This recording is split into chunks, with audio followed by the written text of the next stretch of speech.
Te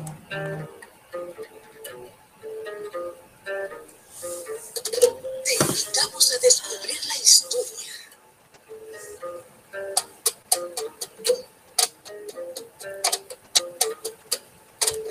las tradiciones, los personajes y toda la magia de la cultura afroperuana.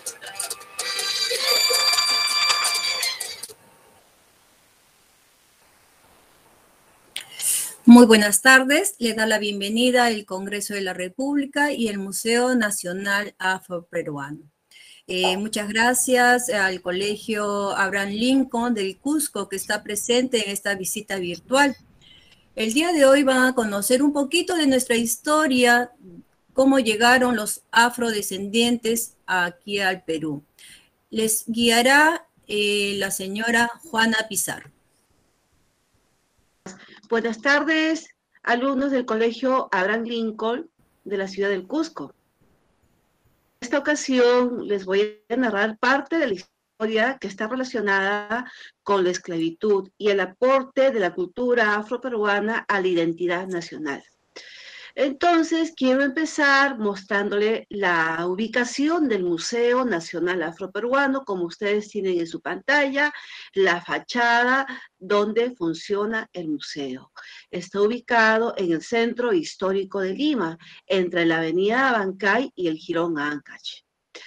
Ahora al lado derecho tiene una foto que corresponde a más o menos 1940 y el croquis por donde iremos avanzando en este recorrido virtual. Al patio principal de la Casa de las 13 Monedas. Es el nombre que se le conoce a este, ¿no?, donde funciona el Museo Nacional Afroperuano. Quiero decirles que esta casa fue construida a finales del siglo XVIII. Como ustedes pueden ver, tiene un estilo afrancesado, también tiene un estilo rococó, con portada elegante de madera, unos balaustres de madera, unas formas moldeadas de madera, y en el techo se pueden observar unas cornisas de estilo de flores. El patio es un empedrado con cantos rodados, lo que significa que son piedras traídas del río. También pueden observar una calesa, viene a ser un coche. Este coche, conocido como el coche berlina, fue donado por Alemania en el siglo XVII. Este coche, en esta época colonial, era un vehículo de lujo, un vehículo de comodidad. Servía para transportar personas de muy buena capacidad económica. Entonces podía ser de 2 ruedas como de 4 ruedas y asimismo podía ser jalado por caballos o mulas. Ahora, también tenemos 2 escudos. Uno, como ustedes van a ver, que guarda relación con el nombre de la casa. Ustedes ven 3 arroeles que pueden haber sido de oro o plata, y al lado derecho se observan 5 flores de lis. La flor de lis es un símbolo heráldico, un símbolo representativo, sinónimo de lo que es el honor, sinónimo de lo que es la pureza y lo que es la sabiduría. Los cadetes de las Fuerzas Armadas como de la Policía Nacional llevan este escudo en su vestimenta, y también los Boy Scouts. Permítame decirles que hay otro escudo que también se relaciona con la jurisdicción de los reinos de Castilla. En este caso, con la reina Isabel de Castilla, quien le otorga el permiso a Francisco Pizarro para que sea inicio de este comercio, de este tráfico de esclavos. También se le conoce como escudo de Castilla, que era un escudo de guerra, debido a la gran cantidad de castillos que se encontraban en esta zona. Vamos a pasar ahora a la sala principal, donde les hablaré acerca de los orígenes de la esclavitud. quiero decirles que la esclavitud viene desde tiempos muy antiguos. Estamos hablando desde la antigua Roma, la antigua Grecia, donde en diferentes lugares el 15 o el 20% de la población eran esclavos. Entonces, como decía Aristóteles, la esclavitud era un fenómeno normal, porque decía que había un grupo que había nacido para mandar y otro grupo que nacía para obedecer. Entonces, lo que significaba que la esclavitud viene a ser el sometimiento del hombre por el hombre. Esta práctica tiene como utilizar la mano de obra a cambio de nada. Se ha dado por pueblos conquistados y en base a tomar prisioneros de guerra como una forma de perdonarles la vida, los hacían esclavos. Entonces, con el tiempo también se ha dado por conquistas. Por ejemplo, los primeros que comienzan con este tipo de sistema de esclavos tomando gente del África fueron los portugueses, luego fueron los españoles, fueron los franceses, fueron los daneses y finalmente los ingleses. ¿Cómo se inicia la esclavitud en el Perú? Después de la llegada de los españoles con la conquista. Miles de hombres, mujeres y niños fueron arrancados, fueron cazados, raptados de diferentes puntos del África, de sus aldeas, como Guinea, el Congo, Ghana, Nigeria, Sierra Leona, Madagascar, de diferentes zonas. Y fueron traídos en unos barcos, como ustedes pueden observar.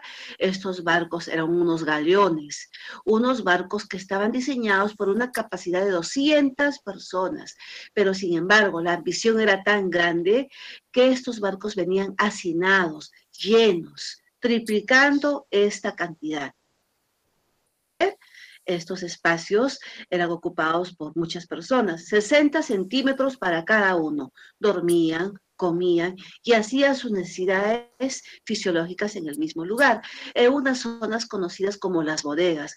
El hedor era tan fuerte, era terrible estos viajes que demoraban entre 3 y 4 meses, atravesando todo el océano Atlántico para llegar finalmente al Océano Pacífico. Lo hacían por Panamá, luego de Panamá pasaban a Cartagena de Indias en Colombia y de ahí llegaban hasta el Perú. Primero en Paita, desembarcaban en el puerto de Paita que es en Piura y luego pasaban al puerto del Callao. Jóvenes, tras la capitulación de Toledo, firmada por la reina Isabel de Castilla y Francisco Pizarro, se le otorga la licencia a Francisco Pizarro para que de 50 esclavos, un tercio sean mujeres. 50 hombres, 15, 16 tenían que ser mujeres, pero no habían calculado el precio de los esclavos, ya que ellos se convertían en objetos, en cosas. ¿Y qué pasaba? Ellos se convertían en piezas de ébano. El ébano es una madera negra, oscura, y varían según su tamaño, según su edad, como ustedes están viendo, según su sexo, según sus habilidades. Y pues, según las leyes de esa época, los esclavos podían ser comprados, podían ser vendidos, podían ser canjeados, podían ser alquilados, podían ser dados por herencia. Y una vez que eran comprados, eran marcados con unos hierros candentes conocidos como la carimba. Les marcaban la frente, les marcaban el hombro, les marcaban las caderas o los muslos con las iniciales de sus amos, convirtiéndose así en objetos. Quería decirles también que la Iglesia Católica participa. Estamos hablando de órdenes religiosas como los jesuitas, los dominicos, también los obispos. ¿Y para qué compraban esclavos? Para llevarlos a los monasterios, para que sirvan de servidumbre, o también para que realicen labores agrícolas. Entonces, algunos los llevaban a ciertos conventos, como de la Buena Muerte, de San Agustín, de San Felipe, y se habla que un total de 1000 esclavos eran los que fueron comprados por la Iglesia Católica. Ahora vamos a pasar a hablarles de estos elementos de castigo, como por ejemplo eran las cadenas que se les colocaba una vez que ellos eran atrapados. Se les colocaba en los pies, se les colocaba en las manos. También vamos a hablar de lo que era el cepo colectivo. Estos elementos de castigo son originales, se encuentran en el Museo Nacional Afroperuano. Cuando ya ustedes hagan presencial, cuando se reactiven este tipo de visitas presenciales, para poder ver este tipo de elementos. En este cepo se ven varios orificios donde permanecía más de una persona inmovilizada. Y también van a ver lo que son los grilletes. Los grilletes se les colocaba en los tobillos y se les colocaba en las muñecas. Si un esclavo pretendía escapar, detrás de él estaba un capataz o un caporal, a la mano de confianza del amo. Este caporal recibía una recompensa por traer al esclavo vivo o traerlo muerto. Si pasaba 10 días de fuga, podía recibir 100 azotes, y si pasaba 20 días, podría sufrir la amputación de un pie o podía ser estrangulado. Ahora a otra sala. Como les había comentado, jovencitos, desde el momento que llegan los españoles, se da inicio este sistema de la esclavitud, y también asimismo se da inicio a lo que es el mestizaje. El mestizaje viene a ser el vínculo biológico y cultural de etnias. Entonces, ¿qué es lo que pasa? Se van formando las castas. ¿Qué eran las castas? Como las razas, era la identidad de cada persona, la ascendencia o la descendencia de cada individuo. ¿Qué pasaba en esta época? El grupo dominante venía a ser los españoles, los europeos, y ellos aducían, ellos decían que como el grupo dominante, como los blancos que eran, decían que deberían mantenerse en un solo lugar. Los españoles deberían casarse solo con españolas, los indígenas con las indígenas y los esclavos negros con las esclavas negras. El grupo conformado por los europeos era el grupo humano superior, por encima de los indios, por encima de los esclavos negros y de otras etnias que no fueran de color blanco. Pero sin embargo, lo que ellos decían se llega a cumplir, no se llega a cumplir. Se da paso a lo que acabo de mencionarles, a lo que viene a ser el mestizaje. Y está comprobado en este esquema que ahora les voy a venir a ir desarrollando. Por ejemplo, en el tronco 1 vemos que el vínculo de una mujer negra con un hombre español, el descendiente era llamado mulato. Luego de la unión del mulato con el español, el descendiente era conocido como tercerón, luego cuarterón y quinterón, lo que venía a ser la tercera generación, la cuarta generación y la quinta generación, y al final blanco o español común. Estos términos de cuarterón, quinterón, tercerón, precisamente fueron creados por las autoridades españolas, grupos, porque ellos no querían contaminación. ¿Y qué era el sinónimo de contaminación? Mestizaje. Esquema o el tronco número 2. El negro con el mulato, venía el sambo con el mulato, sambo hijo, luego venía lo que era o salta para atrás. Vamos al tronco número 3, del español con el indio, venía el mestizo, del mestizo con el indio, al descendiente se le conocía como cholo, del cholo con el indio, tente en el aire y salta para atrás. Tente en el aire se denominaba el grupo que no tenía un parecido marcado, definido, hacia el padre o hacia la madre, y salta para atrás el grupo que rescataba los rasgos, las características de sus antepasados, de sus ancestros. Vamos al tronco número de la unión del indio con el negro. El descendiente era llamado chino, no es porque era chino, ni asiático, ni oriental. Como les repito, estos términos fueron creados por las mismas autoridades de esta época. Y es más, quiero mencionarles que la esclavitud permaneció 350 años, siglo XVI, cuando llegaron los españoles, siglo XVII, siglo XVIII y parte del siglo XIX. Y pues en este esquema, al final vemos lo que es rechino criollo, con el negro viene a ser lo que es torna atrás, sinónimo de salta para atrás. a la siguiente sala.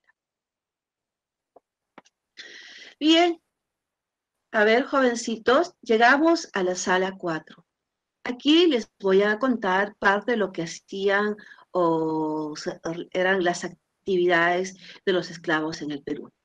Antes, con la llegada de los españoles también llegan las enfermedades, como las pestes europeas. Estamos hablando de la gripe, el sarampión, la viruela, las enfermedades venéreas. Y pues esto afecta a la población indígena y ocasiona muerte en esta población, por lo que se ve reducida sustancialmente la obra indígena. Y es así que se enciende el foquito de uno de los españoles, de alguno de ellos, y consideran que sería mejor traer mano de obra africana. De esa manera es que llegan estos barcos cargados con hombres, mujeres y niños para reemplazar la mano de obra indígena.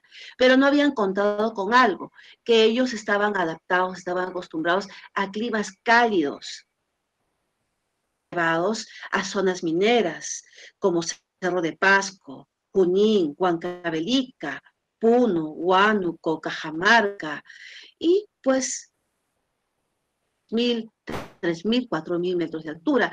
También quería hablarles que por ese entonces la jurisdicción del Virreinato del Perú era también parte de Bolivia.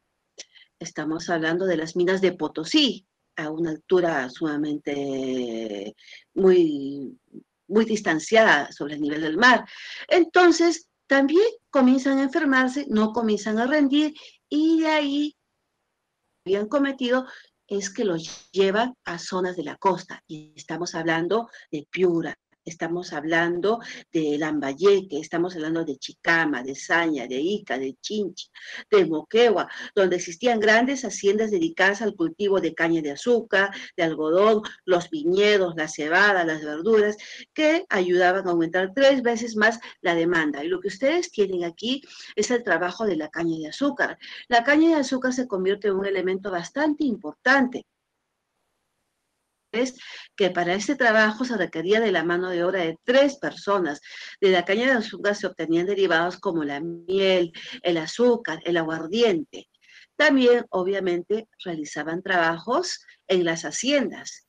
Eran trabajos que, entre comillas, estos esclavos tenían algo de suerte. Por ejemplo, las mujeres realizaban labores como amas de llaves, como cocineras, varones lo hacían como cocheros, como jardineros.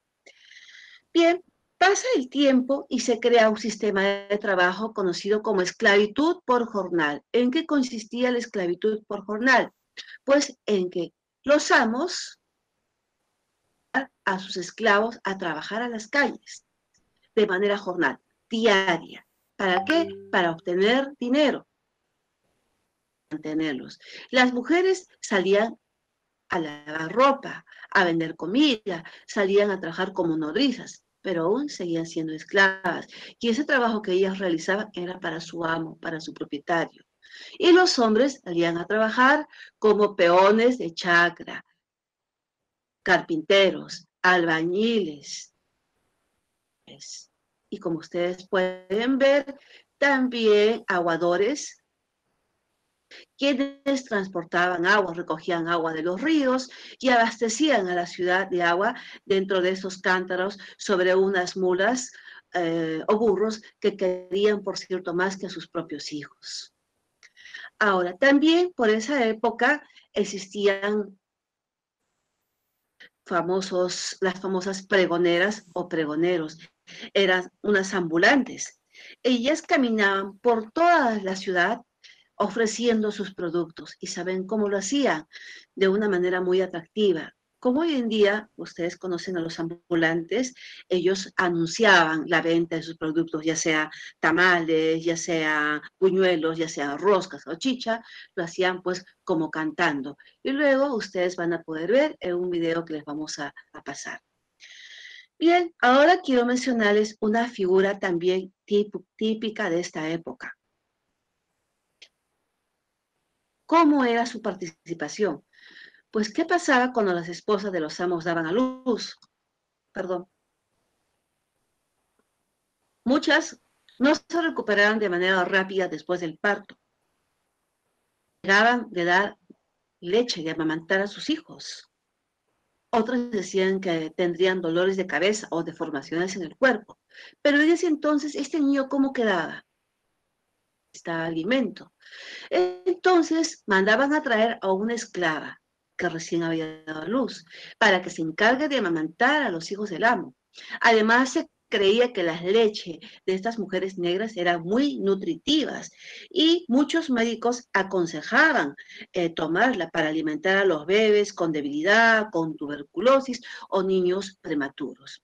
También los niños con el tiempo se acostumbraban, se encariñaban con estas amas de leche y muchas veces a pedido de ellos se les otorgaba su libertad antes que que las demás esclavas.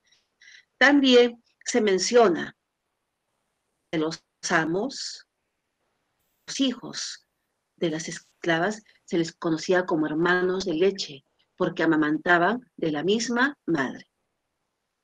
Para ver el video que les mencioné hace poco.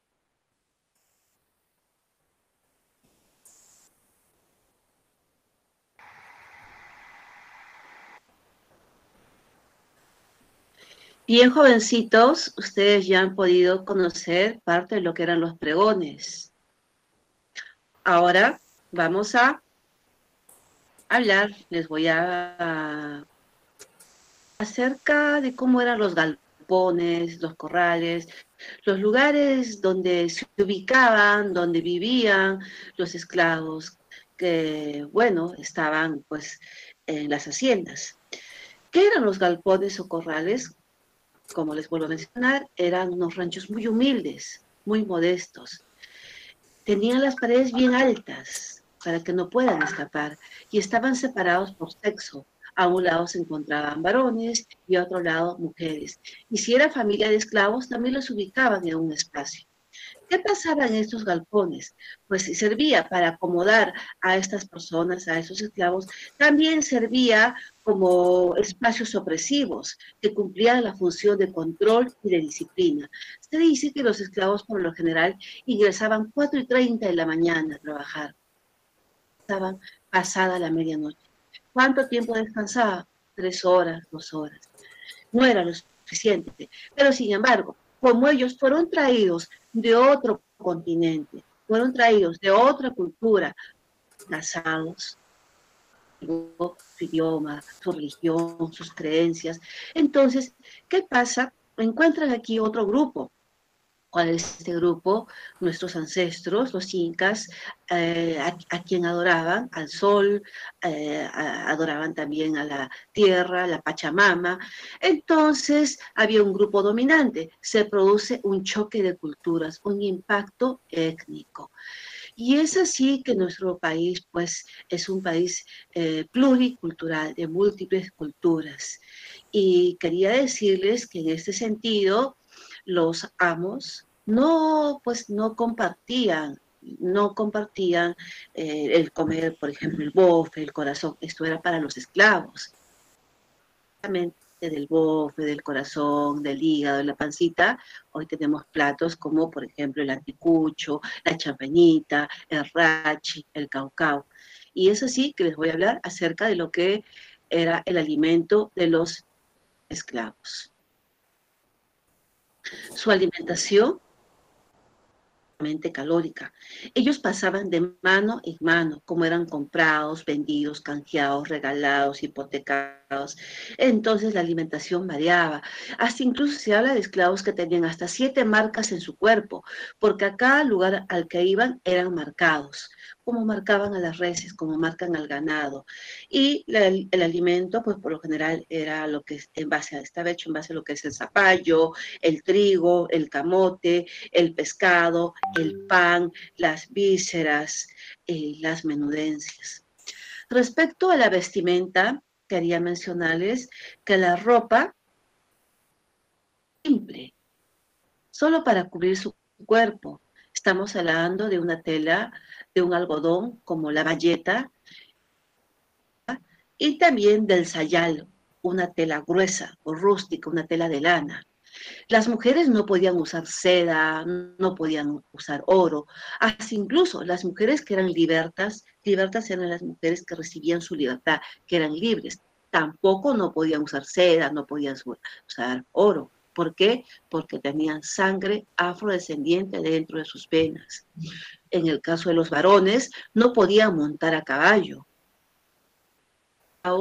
Y así sea libre también, así haya recibido su libertad, no podían entrar a los bares, ni chinganas, ni caminar hasta ciertas horas, porque había como una especie de toque de queda, y ningún esclavo podían ser enterrado en un ataúd, cortajados, envueltos en unas telas y lanzados a fosas comunes.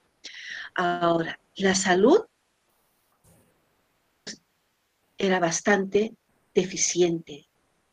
Quiero contarles que los amos tenían la obligación de pagarle la asistencia médica de los esclavos, porque los esclavos sufrían de lo que eran abscesos, heridas, fiebres, enfermedades estomacales, epilepsias, infecciones, como les digo, el paludismo. Entonces, ¿qué pasaba? Pues los llevaban a asistencias médicas y los dejaban. Era comprar un esclavo joven que pagar la recuperación de un esclavo. Entonces también de esa manera quiero hacerles presente, ponerles como ejemplo que una hacienda jesuita entre los años 1714 y entre 1778 nacieron 1.289 niños. ¿Saben cuántos niños murieron en ese mismo proceso? 1.245 niños. Que era o existía una tasa alta de mortandad. Y todo debido a la desnutrición, a la mala alimentación. Además, según algunos cálculos, se manifiesta, se dice que muchos, como expectativa de vida, llegaban solamente a 30 años de edad. Continuamos, por favor.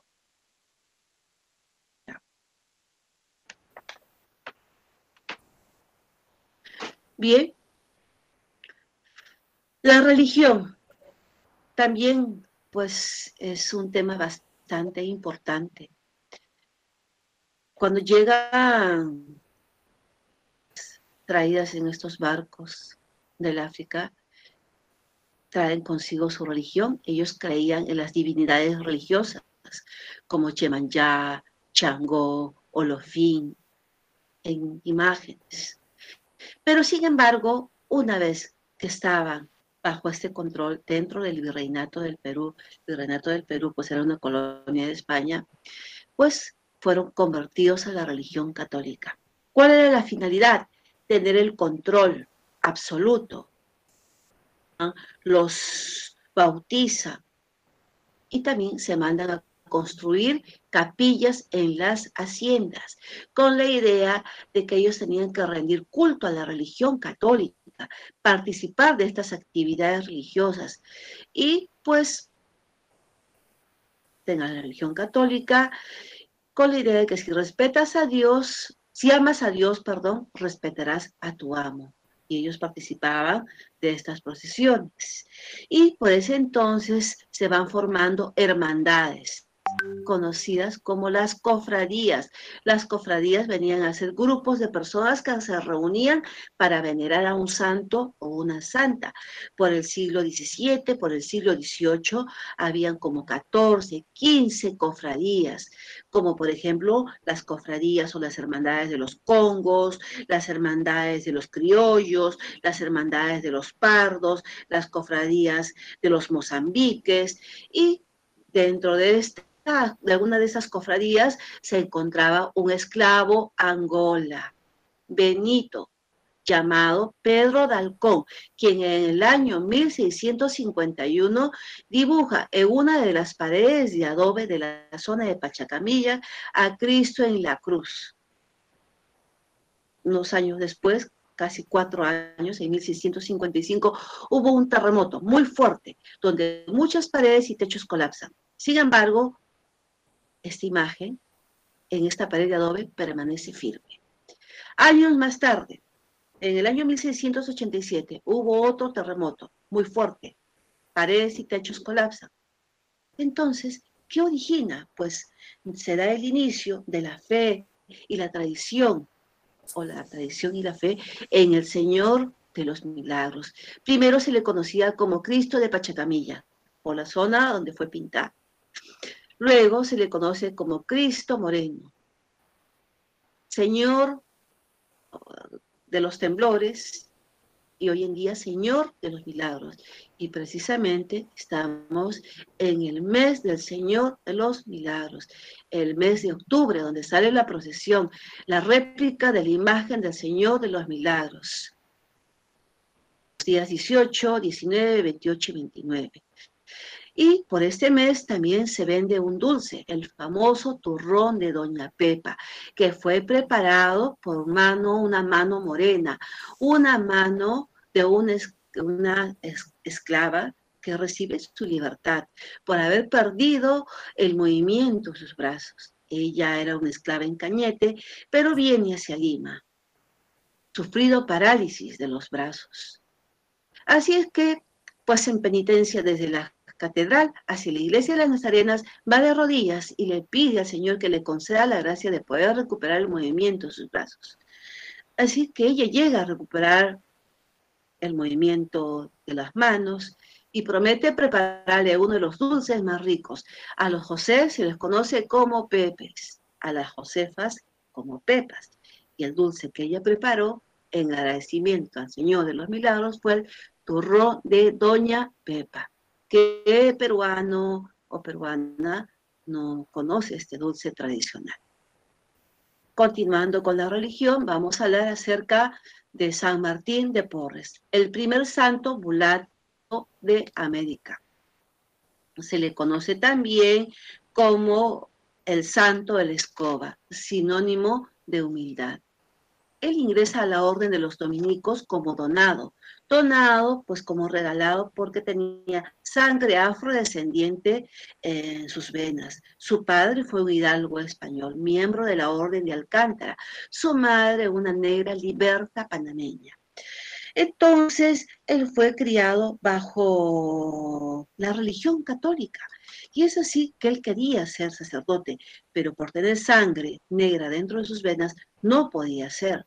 Así que ingresa en esta condición de donado y en esta orden de los dominicos aprende el oficio de barbero, de peluquero, de jardinero, se hace muy querido, muy conocido por sus actos caritativos, nobles, y cultivaba plantas. Estas plantas aliviaban la salud de los enfermos, tanto a los hermanos dominicos como también a los enfermos que se encontraban en abandono en las calles.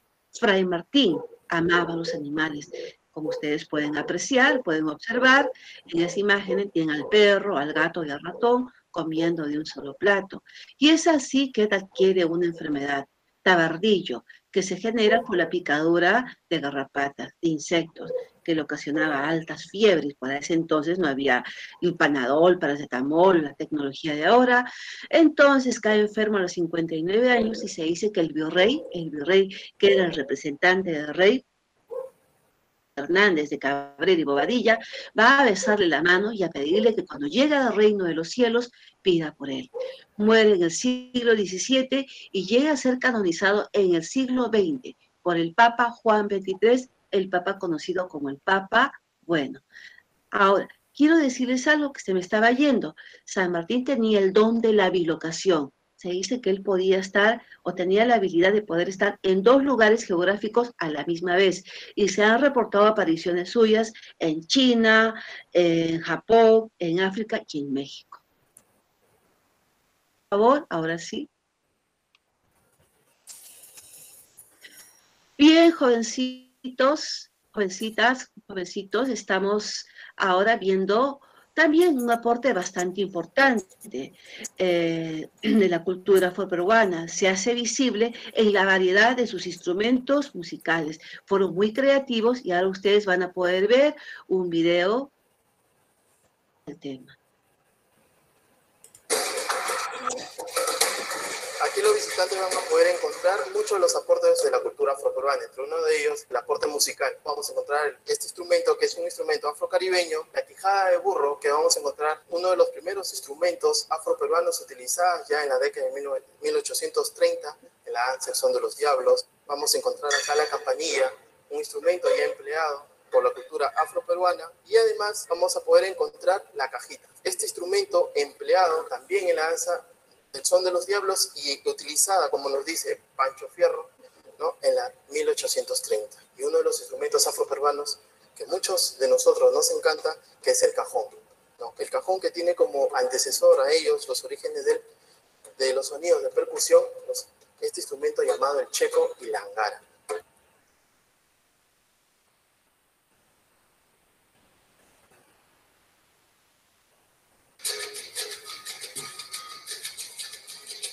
Bien, jovencitos, ustedes están observando esta danza conocida como el Son de los Diablos. Es una danza afroperuana donde salían disfrazados de diablos cuando se celebraba el Corpus Christi. Asimismo, también esta danza del Son de los Diablos forma parte de los carnavales. Van tocando estas cajitas. Esta cajita es un aporte de la cultura afroperuana y fue declarado Patrimonio Nacional Peruano el 28 de diciembre del año 2007.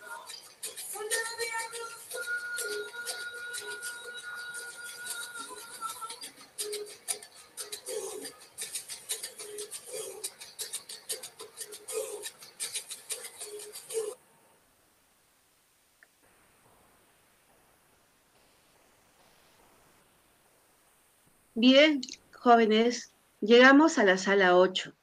En este caso les voy a hablar acerca del cimarronaje, bandolerismo y palenques. Un cimarrón, pues, es una persona fugitiva, relacionado con el tema de los esclavos, cansados de los castigos, cansados de los azotes, de la mala alimentación, del maltrato. Estos esclavos deciden huir. Por lo general eran los más jóvenes. ¿Y a dónde huía? Pues huían a zonas de sus amos. Se reunían en las noches para luego ellos mismos atacar a los hacendados. Ellos no atacaban a los indígenas, a los indios, ellos atacaban a los blancos para poder abastecerse de armas, para poder abastecerse de comida, para poder abastecerse de animales, en este caso caballos. ¿Dónde llevar todos estos productos que ellos saqueaban? Pues los llevaban a unos lugares conocidos como los palenques. Los palenques eran unas chozas, eran unas aldeas, unos huertos construidos por los cimarrones y estaban ubicados en unas zonas de difícil acceso, por ejemplo, en Caraballo, en Cieneguilla, Punchauca, Huachipa, zonas también donde había agua para que puedan abastecerse de agua. Y aquí podían vivir en comunidad, alejados del maltrato o de la tutela de sus amos. Pero ¿qué pasó en el año 1713 en el palenque de Huachipa? Los hacendados, cansados de estos saqueos, de estos ataques, deciden reunirse y tomar este palenque de Huachipa. Precisamente allí había un líder, Francisco de Congo. Él se escapa de una hacienda de Pisco y llega caminando a este palenque de Huachipa, donde se convierte en líder y organiza que un grupo se encargaba de la vigilancia, otro grupo se encargaba de recolectar y repartir alimentos, y otro grupo se encargaba de coordinar acciones militares para estar a la expectativa de que no lleguen los españoles. Pero sin embargo, en agosto de este año de 1713, toman este palenque de Huachipa. Muchos esclavos, muchos cimarrones fueron apresados. Y Francisco de Congo también murió, y hoy en día es sinónimo de rebeldía y libertad. Su nombre lo llevan muchas instituciones afrodescendientes.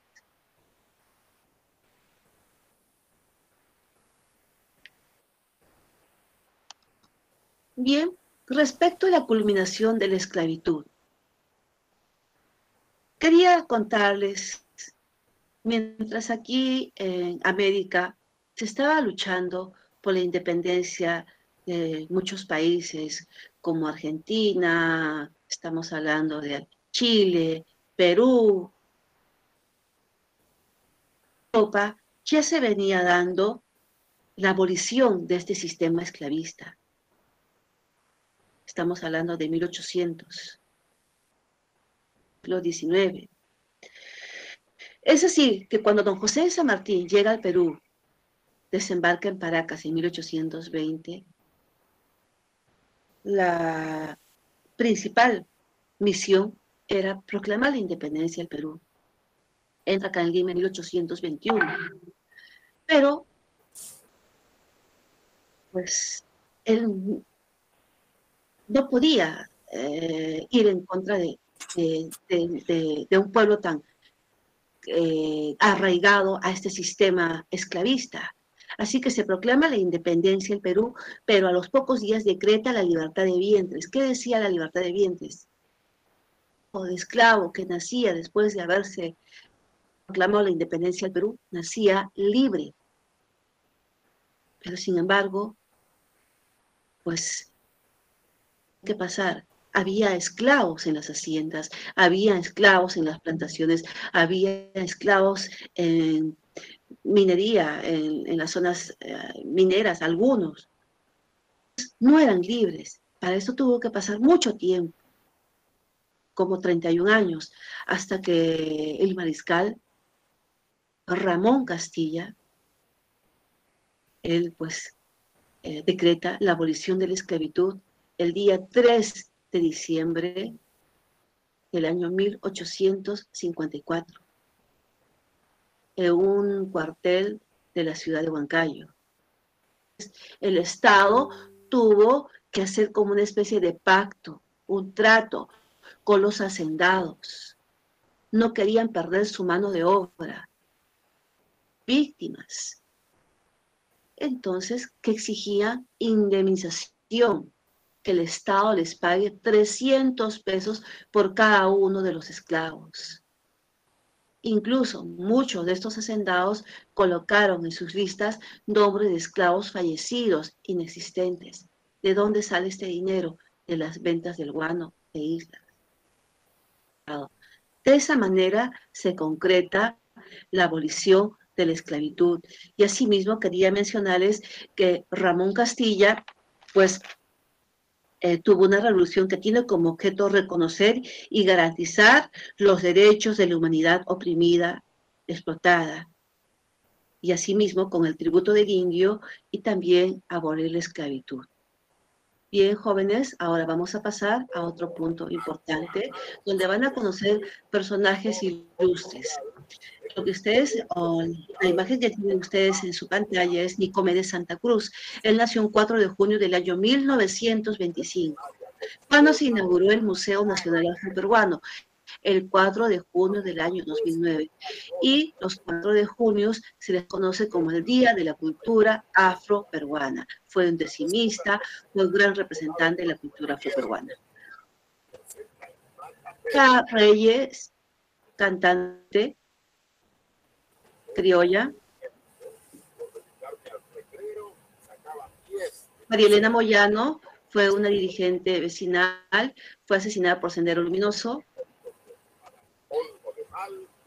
Jaime Soto, destacado cajonero y recopilador, gran exponente de la cultura afroperuana. Tienen a Victoria Santa Cruz, hermana de Nicomé Santa Cruz, gran exponente de la cultura afroperuana. Lucha Fuentes, destacada exvoleibolista, participó en 2 campeonatos mundiales. La Colina, fue ministra en el gobierno de Ollanta Humala. Y ustedes tienen ahí, pues, a los sobrevivientes del monitor Huáscar. Precisamente mañana se conmemora el 8 de octubre, el día del combate de Angamos. Y pues el 8 de octubre de 1879 ellos participaron, estuvieron dentro del monitor Huáscar. Dentro de este batallón de negros se encontraba el grumete Medina, acompañando al caballero de los mares, Miguel Grau Seminario. Muchas gracias, jóvenes. Les agradecemos, chicos, por estar en esta visita virtual. Nos vemos. Gracias. Chicos, muchas gracias por su visita.